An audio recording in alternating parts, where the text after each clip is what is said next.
So without further ado, I'd also like to introduce Andy Rompel, our Vice President Exploration. Andy has been overseeing our recent exploration program.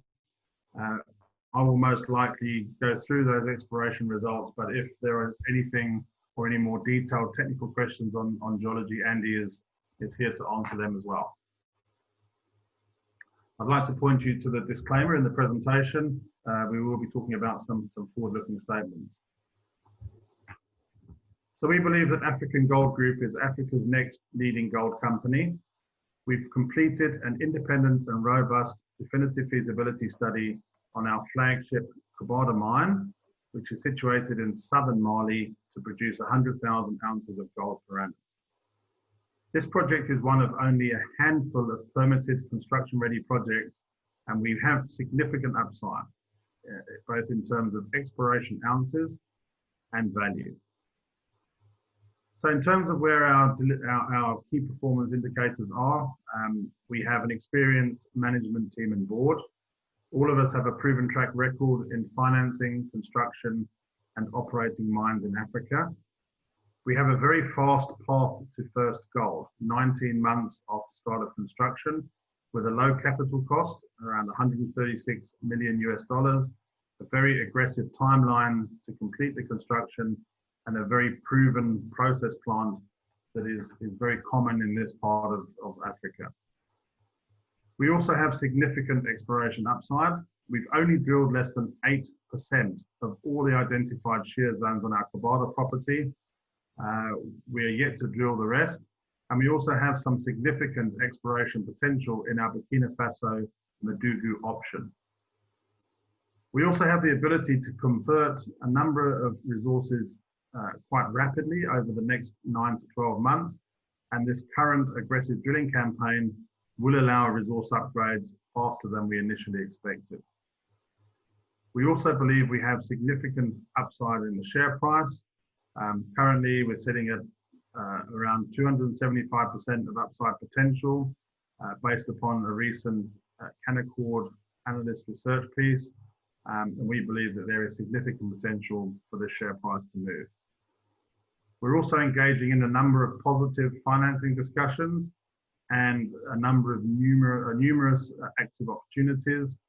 We have a number of institutions and companies within our data room performing due diligence, and we'll talk a little bit about that as we get further on in the presentation. So just to take you through the last 12 months, for those of you that have been on before, you would have seen some fairly significant progress from August of last year when I joined the company and the new management team started here. But really in the last 12 months, we've delivered around 11,500 meters of drilling that went into delivering the definitive feasibility study. We redid all of the metallurgical test work to review whether we should use either heap leach, gravity only, gravity plus CIL, or carbon in leach only. We've settled on a gravity plus CIL process, but that is due to the fact that the optimized test work showed us that this was by far the cheapest and most optimized recovery that we could get for the gold. We also appointed a new board. We raised a successful private placement raise of 11.1 million, which was significantly oversubscribed. And this has allowed us to put some drills into the ground to continue to drill this really exciting upside potential. So looking forwards over the next 12 months, we have a very, very busy program. As you will have seen from the press releases, we've announced a 10,000 meter drilling campaign. We are around about 3,300 meters into that. We are seeing some significantly good results, and we'll talk about those, but certainly deeper oxides and some new mineralization areas. You may have seen the press release earlier this week about an upgrade of around 80% in terms of the size of the number of shear zones on the property. We now believe we have more than 55 kilometers of shear zones. That's up from around about 26 kilometers. In addition to that, we are also actively marketing the company, talking to a number of amounts of activity within our virtual data room with active due diligence happening. So looking forwards for the next 12 months, we're targeting a significant resource reserve upgrade, and we're targeting closing out $150 million financing secured through a split of debt and equity. And as I mentioned, we'll talk a bit about that later on. Just as a reminder on the robust definitive feasibility study that was delivered, you'll see that we had numbers of pre-tax IRR of 45.5% and an NPV of $284 million. And I think for me, what is really key here is that this was done at 1530 gold. So even though these numbers are very compelling, you can see that we have significant upside, even in the current gold price today, of probably more than 100 million US in NPV and 15% more or so in terms of IRR. So I think that this is a very robust study. I think the numbers are very defendable. And equally, if you have a look at the 1300 gold price here in the sensitivity table, you will see that NPVs and IRRs are still very positive. And I think that shows how robust this project is. Again, just as a reminder, the definitive study was done to a much higher level of engineering than you would typically see.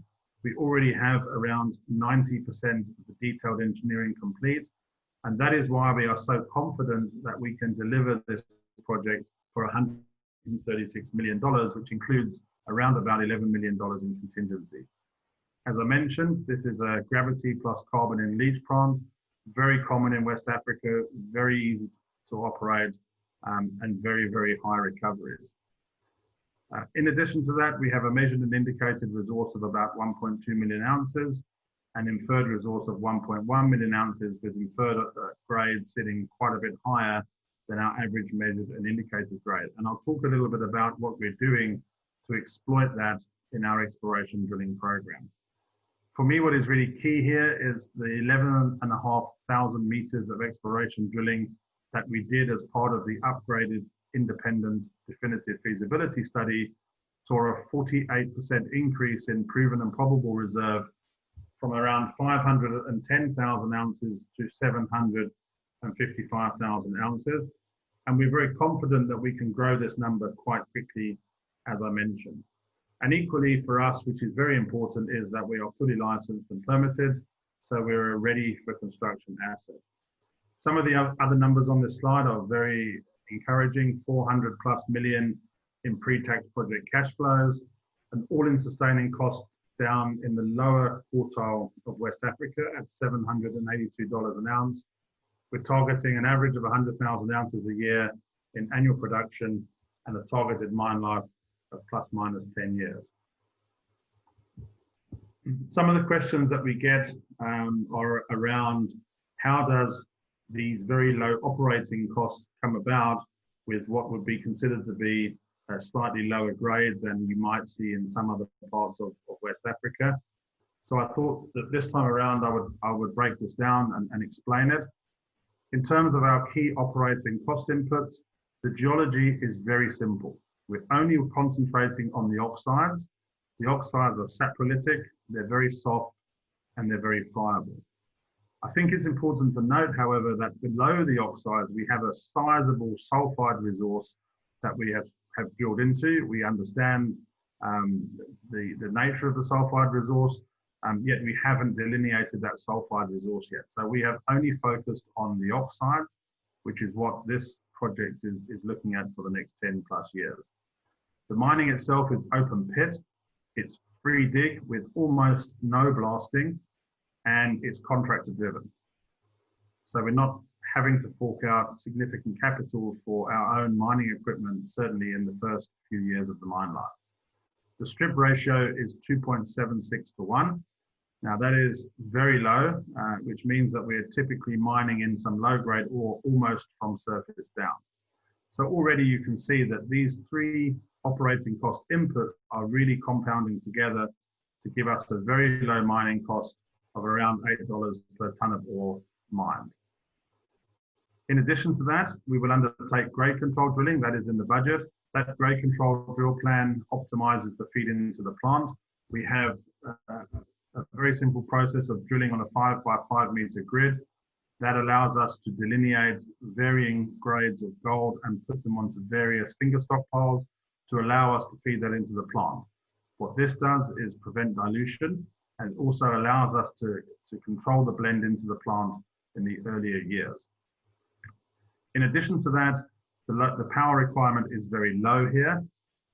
It's 8.8 megawatts for a 3 million ton plant. That is very low. The reason for that is that the ore hardness is less than 1.5 kilowatts per ton. On the bondwork index, where typically in harder rock, you would see numbers of up to 15 to 20 kilowatts per ton. So you can see the power requirements is very low. In addition to that, most of you will know that we're going for a hybrid solar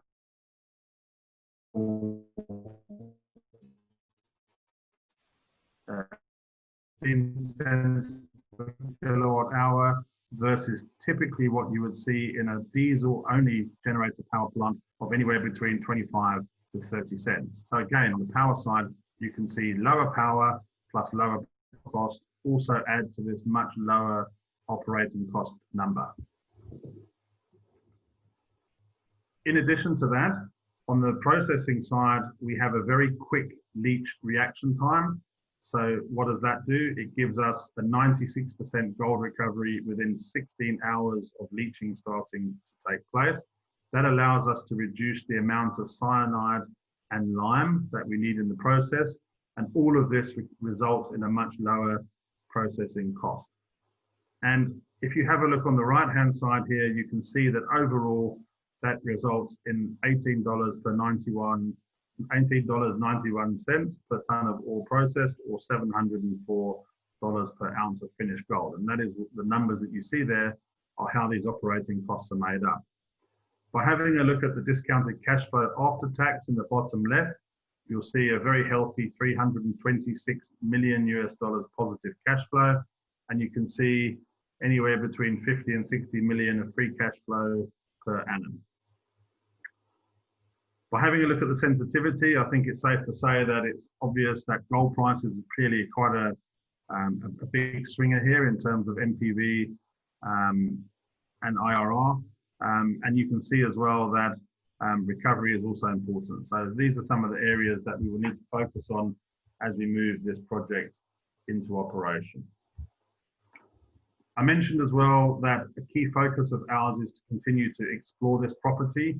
We really have only explored around 4 kilometers of the shear zones out of the 55 kilometers that we've currently identified.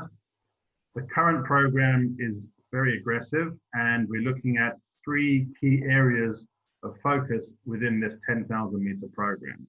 So if you have a look at the plan on the right-hand side, this is split into phase 1, phase 2, and phase 3. Phase 1 is really what we call the low-hanging fruit.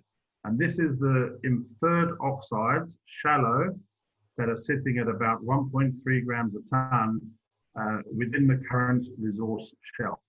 We know they're there. All we have to do is infill drilling in amongst the historical holes. And we've started doing that, and we'll talk a little bit about the results. But this is really where we see a good opportunity to convert a large number of the inferred oxide ounces into measured and indicated, and ultimately into reserve. Phase number 2 is equally as exciting. You'll remember that towards the end of our drilling campaign in February, we announced some very interesting high-grade holes that we hit. None of these came into the previous resource model. And some of the numbers that you see here at 22.2 meters at 5 grams a ton and 24 meters at 1.6 grams a ton are grades that are significantly higher than our current average measured and indicated grade. So we intend to step out drill to the north of our current resource. That's in that phase 2 yellow block there. And we believe that we have anything upwards of 6, 8, 10 or even 12 kilometers of potential strike extension continuously as we move to the northeast. And then finally, as part of this current exploration drilling program, we are focusing on some of the near shear zone targets around where our process plant will be. Phase 3 happens to be the Gosso target, which sits about 5 kilometers to the east of our current shear zone. We've drilled 4 holes in that. and we're seeing some very good gold intersections. All of the holes hit gold, which indicates to us that we have continuous strike of at least 750 meters already, but potentially 5, 6, or 7 kilometers of strike as we move into a step-out drilling program on that. So just in terms of a summary of where we are today, we've currently drilled 22 holes, 3.4 kilometers or 3,400 meters. We've drilled most of this in that phase 1 infill drilling program because that's where we see the best opportunity to upgrade the resource quickly. And those 18 holes are showing some really good results. I think if we have a look at the phase 1 drilling program, we can split this into 3 really exciting results that we're getting. Firstly, what we're seeing is as we drill these infill holes and we drill them down into the sulfide boundary with the oxides, we're seeing a depth extension in the oxides in this shear zone of anywhere up to 70 meters deeper than we expected. So this means that as we continue to drill this, we will see a volume increase in the size of the oxide resource that ultimately will be able to be converted into measured and indicated and reserves. In addition to that, we are seeing better than expected grades versus the average measured and indicated resource grade within the infill drilling, and we're seeing grades in excess of the 1.3 grams a ton that the model is telling us we have. In addition to that, we are also seeing additional mineralized areas outside of our current ore envelope. So what that means is that our very detailed geological model, which is indicating to us where we should be hitting good gold, we are actually hitting good gold within that model, but also in some new areas outside of that model. So this will also give us an opportunity to drill this out and potentially increase the amount of ounces of initially inferred and ultimately indicated and measured resources from these new mineralized shear zones. Obviously, as we convert them to measured and indicated at a higher grade than the current average grade, we will see an overall increase in the weighted average grade of the resource. And this is something that we hopefully will be able to present round about end of first quarter next year. Obviously, the target then is to try and convert as many ounces into measured and indicated, because from there we can certainly change that into reserves. We're trying to do, we believe that over the next 4 to 5 months, we should be able to convert around 250,000+ ounces into the measured and indicated category. On top of that, we spent a lot of work now, having reanalyzed all of the geological data, in putting a full drill program together for the next 3 to 4 years to be able to delineate this property fully. We now believe that we have massive exploration upside here, quantum improvements across current measured, indicated, and inferred resources in the oxide category. And now we have a program that has laid out close to 80,000 meters that we would intend to continue to keep drilling over the next few years, even as we go into construction and operation of this current project. And again, as I mentioned, we've now identified up to 55 kilometers of shear zones on the property. We initially thought we had around 30 kilometers, but analysis of historical regional aeromag mapping, trenching, soil sampling data have shown us now that this number is close to 80% higher than that at 55 kilometers. And obviously all of these are highly prospective geological structures that have a very good potential to host gold mineralization. Just to give you an idea of where most of these shear zones are now sitting, we believe that the Kobada main shear is now up to 20 kilometers in length. To put that into perspective, the main shear is where we currently have our 2.3 million ounce measured, indicated, and inferred resource, and that is sitting on only 4 kilometers. So we believe now we have upwards of 16 more kilometers to drill on this Kobada shear alone. In addition to that, we have a very nice shear zone coming into the Kobada shear zone called the Faroko shear. There are extensive historical artisanal workings in that area, which indicate that there is most definitely gold there. We believe that, again, as we move to the north in this current shear zone, we will see an improvement in grade and hopefully also an improvement in the depth of the oxides. As I mentioned, right now in this infill drilling campaign, some of our holes are drilling up to 193 meters in depth still in the oxides. So this is really substantial potential for volume increase and also grade increase. And as I mentioned before, the Gosso shear now is a whole lot bigger than the 5 kilometers that we initially thought, and we are seeing continuity on the Gosso shear of up to 10 kilometers as well.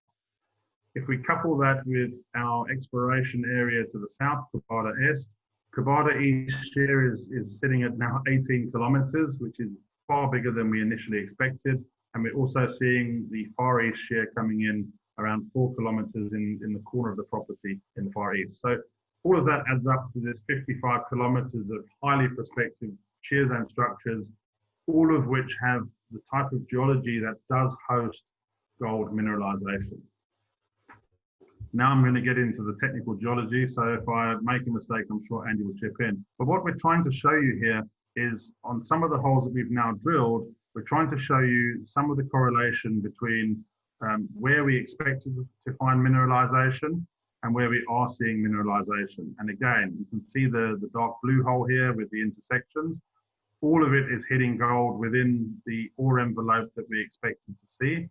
And again, in this hole particularly, much higher grade than we initially estimated. So here you can see this hole is 1.44 grams a ton over 68 meters. Our current measured and indicated resources are sitting at 0.86 grams a ton, and even our inferred resource is sitting at 1.33 grams a ton. So this is really encouraging that we are starting to see higher grades within our current exploration program as we do this infill drilling. In addition, we talked about the fact that we're starting to see grade or mineralization outside of the known ore envelopes. So again, in this case, you can see all the various colors on the section here. That is our current geological model, ore envelope. And then you can see down the bottom of this blue hole, again, 1.17 grams a ton over 34 meters that we didn't even expect to hit. So that is a sizable amount of gold that is not currently in our geological model, which is now being pulled in because of this drilling.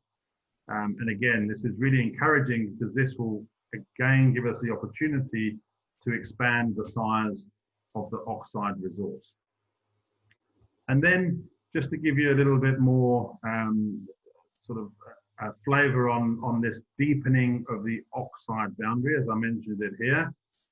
You can see again in the next hole that we drilled, you're seeing again additional mineralization in the blue hole outside of the current mineralized ore envelopes. And then you're seeing this oxide saprolitic depth increase, which is currently sitting in some holes anywhere between 20 and 70 meters. And what that will do is it will deepen the horizon of oxides to sulfides and allow us to pull more ounces into the oxide category, which is really good because that gives us the opportunity to increase not only the life of mine, but also to improve the potential output from the process plant. And yet again, on this one, you're seeing a number of holes that are coming through here that are extending the oxide saprolite width, sometimes up to double what we were expecting. We're also seeing better grades than we expected, and we're seeing wider mineralized zones. So really these holes here are showing all three aspects of this, the three key highlights that we're seeing in this really exciting set of drill results. And again, just for reference here, and I'm sure this presentation will be on the website after this webinar, you are starting to see some really good grade intersections all the way through on the Gosso target as well. And certainly on the Gosso target, grade intersections that we were expecting, and grade intersections that would be very similar to what we're seeing in the main shear zone current resource shell. So that is really an update on the exploration strategy, which, as you can see, is really exciting. We've only really just scratched the surface here. As I mentioned before, we're only 3,300 meters into the 10,000 meter drill program. So we really have some good results to come there. In terms of the financing, we are underway with project financing discussions. As you know and may have seen from the announcements, we've retained Canaccord as an independent financial advisor. Canaccord have been extremely successful over the last 12 to 18 months in raising money certainly in gold, and we believe that this will give Canaccord a good opportunity to assist us in raising the main bulk of the project funding. So what have we done with Canaccord? Well, it's a coordinated process to secure the required financing, and we've already commenced with these discussions. Initially, our primary focus is on confirming our debt capacity and our terms to maximize shareholder return. We're initially looking at traditional project financing, but also very, very aware that there are other structured debt products out there as well. So we're talking to a number of those. We've received a number of unsolicited debt funding proposals, and we're reviewing them under the finance committee, which is made up of members of the board, myself and our CFO. I think what's important to note is that AGG is debt-free. We have no legacy NSRs or streams, which means that we do have an opportunity to structure a hybrid debt proposal that could contain not only traditional project debt financing, but also some of these structured products as well. Since the publication of the DFS at the end of June, Canaccord and ourselves have undergone an extensive investor outreach exercise with the goal of introducing the opportunity to potential funders. This outreach began with senior lenders and then moved on to alternative or hybrid lenders and then private equity funders to date. In all, 60 parties have been contacted, and in addition, Canaccord and the company have marketed this extensively to public equity investors in Europe, Australia, and Canada. We're continuing to market extensively, and we've identified a number of additional investors to approach. Right now, out of the 60 parties contacted, 25 of these are active conversations. In terms of the advanced discussions, we have 12 investors currently going through our virtual data room, which has been set up and doing the ongoing due diligence process. We also have a number of senior debt providers having a look. 5 of the banks are in the data room, 6 hybrid debt providers, and streaming and royalty companies in discussions with 7 investors. Interestingly, we also have discussions going on with 2 producers that could participate in some form of strategic stake in the company. So really just wrapping it up from my side, this really is a robust project with significant upside. We're construction ready. There's really not many of us in West Africa. And once we do start construction, we can deliver first gold within 19 months. We've delivered a very robust DFS, pre-tax IRR of 45% and an NPV of 284 million. And just as a reminder, that model was done at 1530 gold. So there's really some upside in those numbers as well. This was to deliver an annual gold production of 100,000 ounces at an all-in sustaining cost in the lower quartile of $782 an ounce over the life of mine. In terms of upside potential, we're undervalued relative to our peers and have significant share price upside potential. We have an experienced team that has a proven track record in financing, construction, and operating mines in Africa. In terms of the resource expansion, we have a huge opportunity in terms of an 80% increase in identified shear zones, of which we have 51 kilometers yet to put a drill into. And we're targeting a resource reserve upgrade early in 2021. And in terms of our strategy, and this is with the board and the management team, we believe that we have an opportunity to generate significant free cash flow from Kobada. This will fund organic growth within our Kobada and Madugu option, and then to look at disciplined M&A that we believe will be pretty prolific over the next 3 to 5 years within West Africa. And with that, I'll just like to point out our contact information. you can get hold of myself or Daniel Bizak on the numbers here, and we're very happy to answer any emails that come through. So I'm just going to have a quick look to see whether there's any questions that have come in.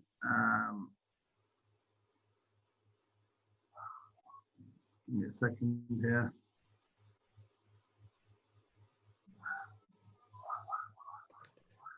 So the first question that's come in from outside of the from the audience is: have you got mining contractor pricing yet? If not, when will you go to tender to get an estimate? So as part of the definitive feasibility study, we actually went out on formal tender to, I think, 6 or 7 mining contractors. 5 of those were West African based with a track record in working for all of the majors within that part of the world. And all of those were pulled forward into the definitive feasibility study to get a very accurate estimate on what those costs are. Clearly, once we go ready for pre-strip, which is about 6 months before the project starts, we would go back out again to probably the 3 preferred bidders there and ask them to retender to make sure that we keep the pricing correct. I have another question here that's come through on doesn't your average grade make you look less attractive than many other mining companies out there? I think I went through this in the presentation, but just to highlight this again, you cannot look at grade on its own, but you have to look at it in the context of all of the input parameters that make up the operating cost. So as I mentioned in the presentation, these inputs making up the operating cost at Kobada are very low. And these include a very low power requirement of 8.8 megawatts, and also a very low power cost of around 15 cents per kilowatt hour for the power. So all in all, this is a very low power consuming mine, and power is a big component of your operating cost. We also have a very simple open pit mining process with a very low strip ratio of less than 2.7 to 1 and less than 10% blasting required. So if you add it, look again, it's free dig, open pit, contractor mining, low power requirement. And again, when we look at the process, it's a very simple, straightforward leaching operation. Leaching recovery is 96% within 16 hours. So if you add the leaching component, the low reagent consumption, the power cost, the mining, the free dig, non-blasting, all of this rolls up into this very compelling $704 an ounce, which regardless of a slightly lower average grade, these numbers are very defendable and very achievable. Another question that I just received was, will the Kobada tailings dam meet the global industry standard on tailings management when built? I think most of us know that over the past few years, there have been a number of tailings dams disasters around the world. And the ICMM have worked very hard to develop a new global industry on tailings standards.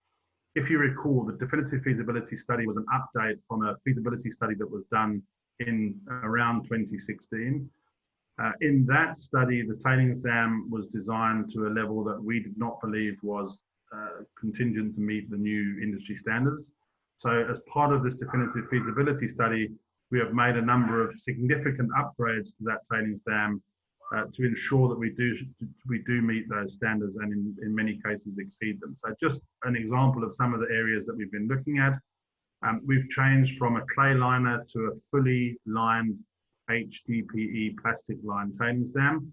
That is an impermeable layer that prevents any leaching out of any of the dangerous potential elements that you could get in a tailings dam.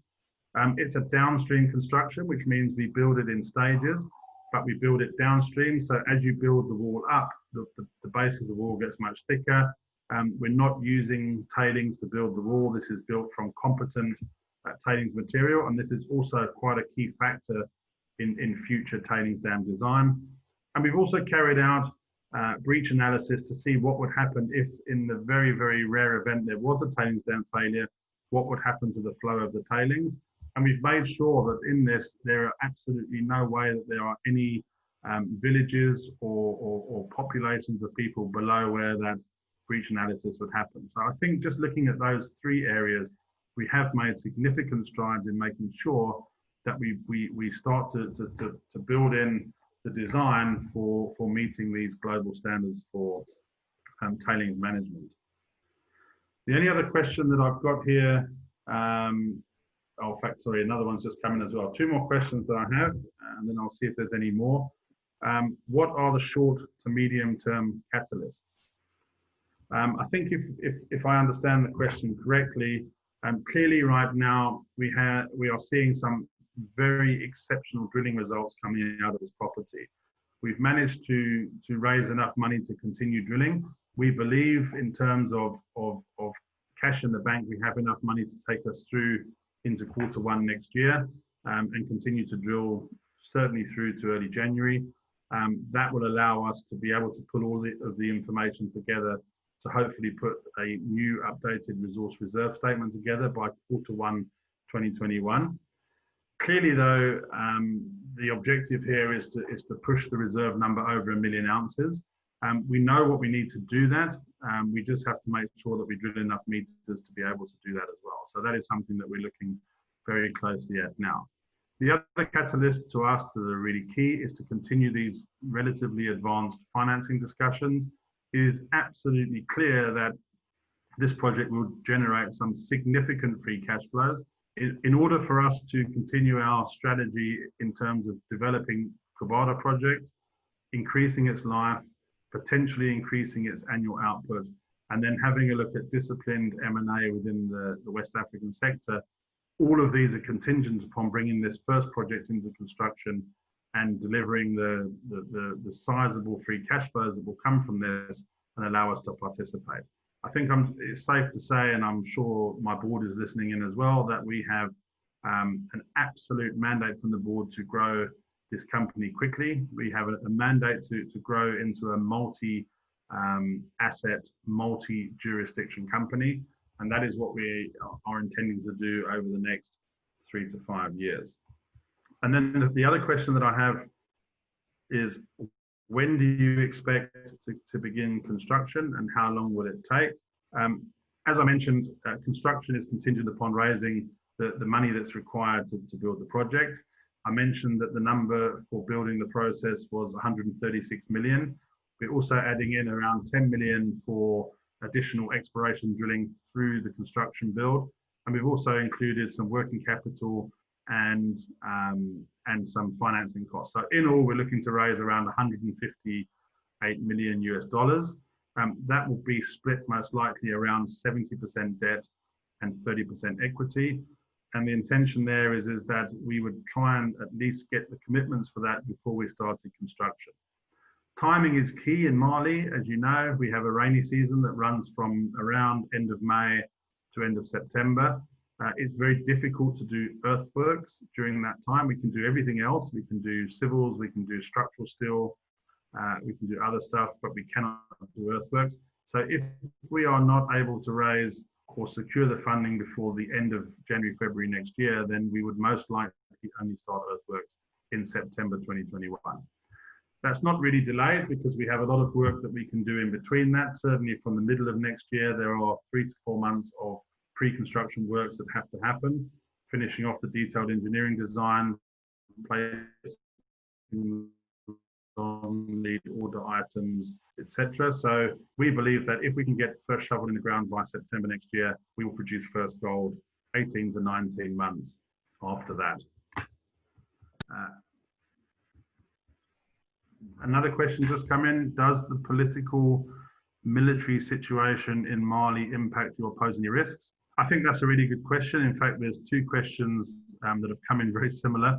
That question specifically, I think that most of you have been following quite closely the political situation in Mali. I think it's safe to say that you know, when the military coup happened, obviously created a little bit of concern in the investment community.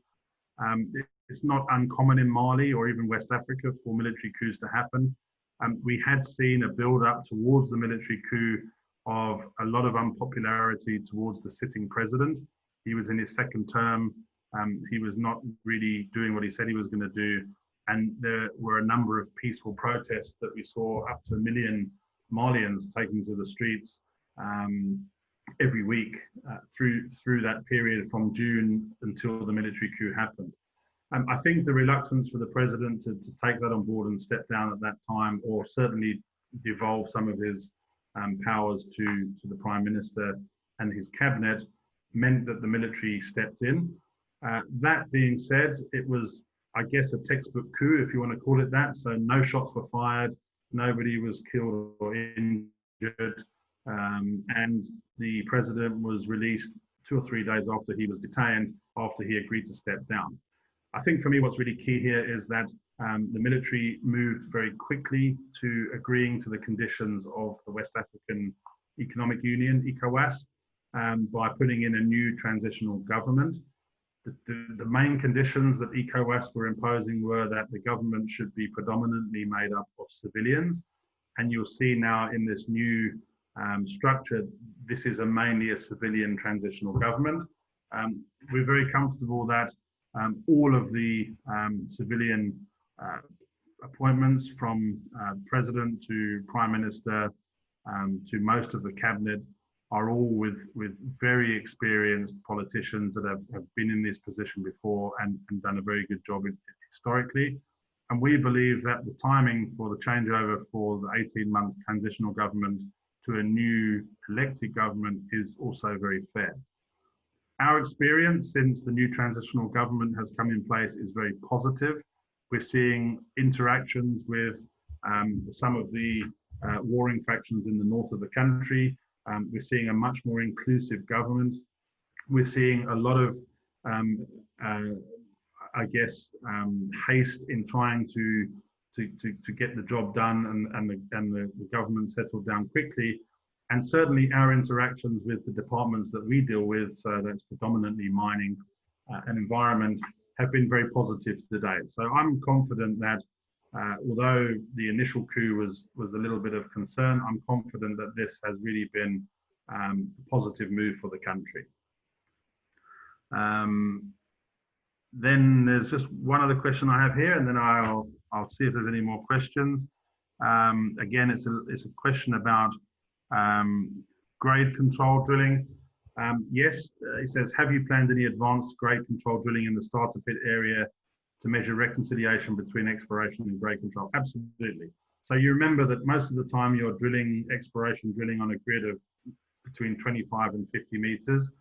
Clearly within that 25 to 50 meters, there is a variation in the grade. So typically what we will do there is, as we move into the starter pit area, we will drill the grade control drilling on a 5 meter by 5 meter grid pattern down to 5 meters deep. And we will mine the benches in 2.5 meter flitches. So that means that we're really taking out a very small amount of material on each pass. And that allows us to get a very good understanding of the grade contours within these much smaller areas. Now, this is something that I've done many times before in the past very successfully. And what we do is we build various grade stockpiles on the run of mine pad, which is where the material is fed into the plant. And we blend into the plant to make sure that we get a consistent grade, which process plants like. So yes, absolutely. And then what you do then is you reconcile all of those grade control results back to the geological model, and that gives you a good predictor of what you're expecting to find, either slightly higher grade and slightly more tons, or slightly lower grade and slightly less tons as we move into the next section of the open pit. So that is key for us. I have another question here about any terrorist groups acting in the area.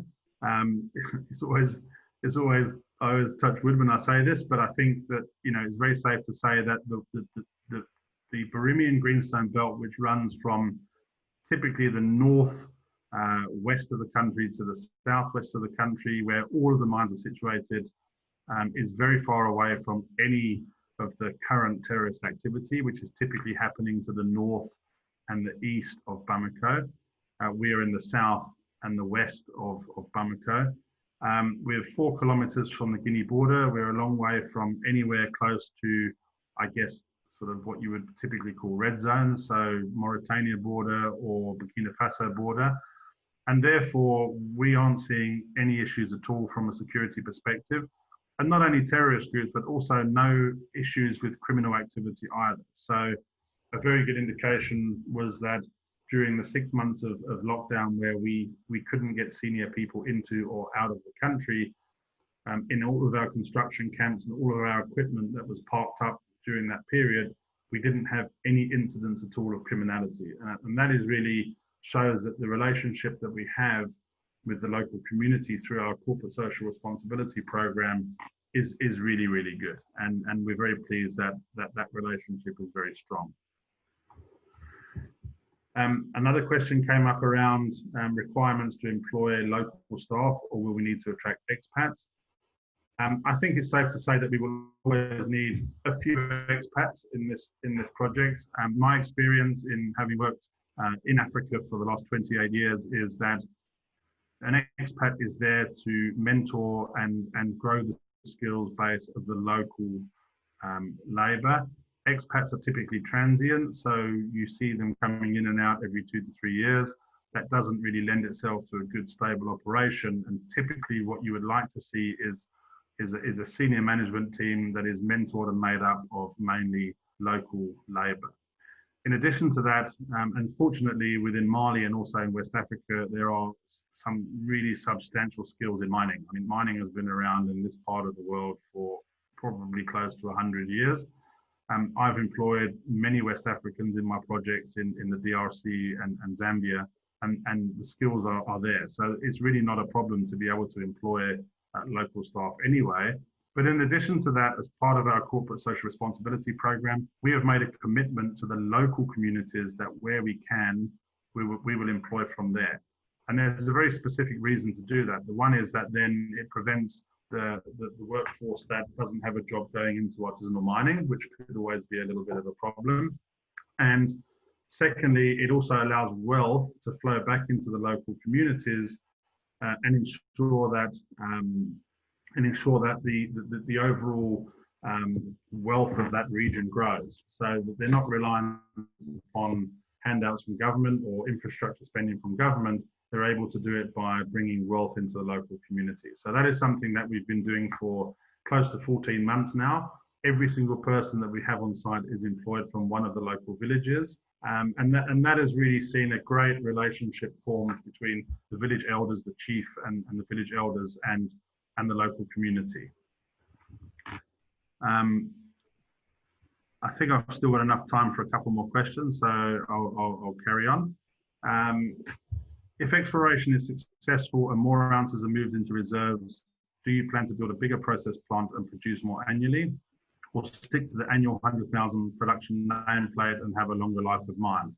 I think the answer is both. Clearly right now, our intention is to push the reserve to a number where we would have more than 10 years at 100,000 ounces. That is absolutely key. It gives us a whole lot of flexibility in our mine optimization. We could potentially even bring some higher grade ounces forward and push more than 100,000 ounces out through the first few years of operation.